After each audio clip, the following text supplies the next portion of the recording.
इयत्ता 7वी, विषय भूगोल, धडा 3, भरती ओहोटी. भरती ओहोटी. मुलांनो, या पाठाद्वारे आपण समुद्रातील भरती ओहोटी म्हणजे काय आणि ती कशी येते, तिचे प्रकार कोणते आहेत, या सर्वांची माहिती घेणार आहोत. यासाठी ही 2 चित्रे पहा आणि मला सांगा की या दोन्ही चित्रात तुम्हाला काय दिसतंय. सर, ही दोन्ही चित्रे एकाच ठिकाणच्या समुद्राची दिसतायत. पण पहिल्या चित्रात समुद्राचं पाणी खूप जवळ आल्याचं दिसतंय आणि दुसऱ्या चित्रात पाणी समुद्र किनाऱ्यापासून आत दूरपर्यंत गेल्याचं दिसतंय. बरोबर आहे तुमचं. समुद्राचं पाणी कधी किनाऱ्याच्या खूप जवळ येतं तर कधी किनाऱ्यापासून आत दूरपर्यंत जातं. सागरातील याच पाण्याच्या हालचालींना भरती ओहोटी असं म्हणतात. शास्त्रीय भाषेत बोलायचं झाल्यास चंद्र आणि सूर्य यांच्या गुरुत्वाकर्षणाने सागराच्या पाण्याच्या पातळीत होणारा नियमित चढ उतार म्हणजेच भरती ओहोटी होय. काही अपवाद वगळता जगभरातील सर्वच समुद्र किनाऱ्यांवर अशा प्रकारे नैसर्गिकरित्या भरती ओहोटी येत असते. भरतीची वेळ आणि प्रमाण हे ऋतूंनुसार कमी जास्त होत असतं. भरती ओहोटीचं चक्र. मुलांनो, आता आपण या भरती ओहोटीचं चक्र कसं चालतं याची माहिती घेऊयात. भरती ओहोटी ही समुद्रातील दररोज आणि नियमितपणे होणारी हालचाल आहे आणि ही हालचाल ठराविक कालावधीनंतर होत असते. चंद्राच्या स्थितीनुसार भरतीच्या वेळा ठरतात. चंद्राला पृथ्वीभोवती एक फेरी पूर्ण करण्यास साधारण 24 तास लागतात. त्यामुळे दर 12 तास 25 मिनिटांनी भरती ओहोटीचं एक चक्र पूर्ण होतं. मुलांनो, आपण पाहिलं की भरती ओहोटी ही पृथ्वीवरील जलावरणामध्ये सातत्याने घडणारी घटना आहे. पण जरी ही घटना सहज व स्वाभाविक वाटत असली तरीही ती सहज सोपी नाही. कारण या घटनेचा थेट संबंध सूर्य, चंद्र व पृथ्वी यांचं गुरुत्वाकर्षण बल आणि केंद्रोत्सारी बल यांच्याशी असतो. चंद्राच्या गुरुत्वाकर्षणाने पृथ्वीचा तर पृथ्वीच्या गुरुत्वाकर्षणाने चंद्राचा भाग खेचला जातो. चंद्राचा पृथ्वीच्या जमिनीवर होणारा प्रभाव फारच कमी असल्याने तो जाणवत नाही. परंतु पृथ्वीवरील पाण्यावर म्हणजेच समुद्रावर हा प्रभाव प्रकर्षाने दिसून येतो. पौर्णिमा आणि अमावस्येच्या वेळी सूर्य आणि चंद्र हे पृथ्वीसमोर एकाच रेषेमध्ये येतात. या वेळेस सूर्य आणि चंद्र या दोघांच्या गुरुत्वाकर्षणाचा जास्त प्रभाव पृथ्वीवर पडतो आणि समुद्राला मोठी भरती येते.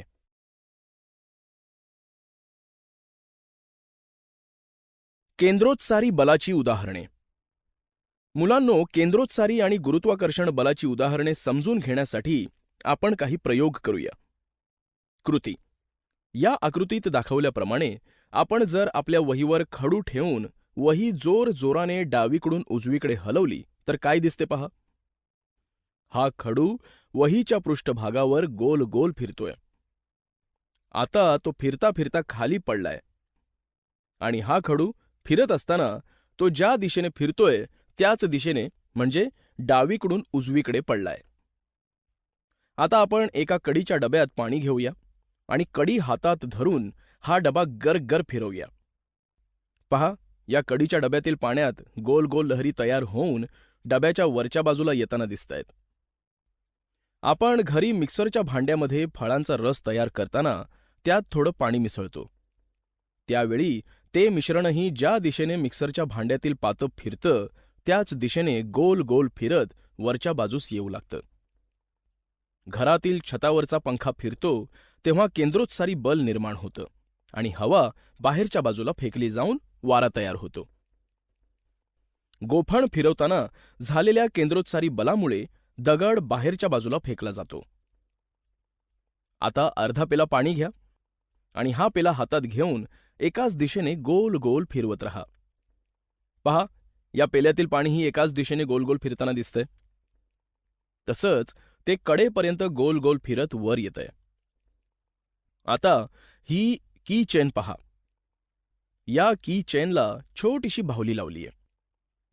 आता मी ही की चेन बोटात धरून तिला गोल गोल फिरवतोय. पहा, मी ज्या दिशेने बोट फिरवतोय त्याच दिशेने ही की चेन आणि बाहुलीही गोल गोल फिरते. मुलांनो, या सर्व कृतींचं नीट निरीक्षण केलं तर आपल्याला दिसून येतं की खडू, डब्यातील पाणी, फळांचा रस, गोफण किंवा पंख्याचं पातं, की चेन, पेल्यातील पाणी या सर्व वस्तू केंद्रातून बाहेरच्या दिशेने फेकल्या जाताना दिसतात. म्हणजेच या सर्व कृतींमध्ये केंद्रोत्सारी बलाचे परिणाम आपल्याला पाहावयास मिळतात. केंद्रोत्सारी बल हे गुरुत्वाकर्षण बलाच्या विरुद्ध दिशेने कार्य करत असतं. केंद्रोत्सारी म्हणजे केंद्रातून बाहेर जाणारा. आपण जत्रेमध्ये चक्राकार पाळण्यात बसल्यावर जत्रेतील चक्राकार पाळणा जेव्हा वेगाने फिरतो तेव्हा तो पाळणा बाहेरच्या दिशेने झुकलेला असतो. तो देखील केंद्रोत्सारी बलाचा परिणाम असतो. केंद्रोत्सारी बल लावणं म्हणजे त्या बलाने वस्तू बाहेरच्या दिशेने फेकली जाणं असं होय. केंद्रोत्सारी बल व गुरुत्वीय बल. मुलांनो, आता आपण केंद्रोत्सारी बल आणि गुरुत्वीय बल यांच्यातील परस्पर संबंधांचा अभ्यास करूया. केंद्रोत्सारी बल. पृथ्वी स्वतःच्या अक्षाभोवती गोल फिरते, त्या क्रियेला पृथ्वीचं परिवलन असं म्हणतात. या परिवलनामुळे पृथ्वीला एका प्रकारचं बल किंवा प्रेरणा मिळते. ही प्रेरणा पृथ्वीच्या केंद्रापासून विरुद्ध दिशेत कार्य करते. तिला केंद्रोत्सारी प्रेरणा असं म्हणतात. गुरुत्वीय बल. गुरुत्वाकर्षण म्हणजे वस्तूला आपल्याकडे खेचणं. पृथ्वीच्या या गुरुत्वाकर्षणाच्या गुणधर्मामुळे कोणतीही वस्तू अवकाशात फेकली असता पुन्हा ती जमिनीवरच येते. आपण पाहिलंय की पृथ्वीवरील कोणतीही वस्तू केंद्रोत्सारी प्रेरणेमुळे पृथ्वीभोवती असलेल्या अवकाशात फेकली जाऊ शकते, परंतु त्याच वेळी पृथ्वीच्या गुरुत्वाकर्षणाची प्रेरणा पृथ्वीच्या केंद्राच्या दिशेत कार्य करीत असते. हे बल केंद्रोत्सारी प्रेरणेच्या तुलनेत अनेक पटींनी जास्त असतं. त्यामुळे भूतलावरील कोणतीही वस्तू आहे त्या जागी राहते. मुलांनो, आता ही आकृती पहा. यामध्ये तिसऱ्या चित्रात पृथ्वीवरील गुरुत्वीय बल आणि केंद्रोत्सारी बल दाखवले. जी म्हणजे गुरुत्वीय बल आणि सी म्हणजे केंद्रोत्सारी बल आहे. गुरुत्वीय बलाचा बाण हा पृथ्वीच्या केंद्रस्थानी येताना दिसतोय, तर केंद्रोत्सारी बलाचा बाण हा पृथ्वीच्या केंद्राकडून विरुद्ध दिशेस जाताना दिसतोय. म्हणजेच गुरुत्वीय बल पृथ्वीच्या केंद्रात कार्य करत असतं, तर केंद्रोत्सारी बल हे पृथ्वीच्या केंद्राच्या विरुद्ध दिशेने कार्य करत असतं. पहिल्या दोन चित्रात पृथ्वीच्या परिवलनामुळे निर्माण होणाऱ्या केंद्रोत्सारी बलाची दिशा दाखवलीय. पहिल्या चित्रात पृथ्वीच्या वरून दिसणारे दृश्य आहे, तर दुसऱ्या चित्रात पृथ्वीच्या समोरून दिसणारे दृश्य दाखवले आहे. उत्तर ध्रुव कुठे आहे हे पाहिल्यास तुमच्या ते सहज लक्षात येईल. आता मला सांगा की पृथ्वीपासून दूर अवकाशात जाण्यासाठी मोठे अग्निबाण वापरावे लागतात, ते कोणत्या बलाच्या विरोधात कार्य करतात?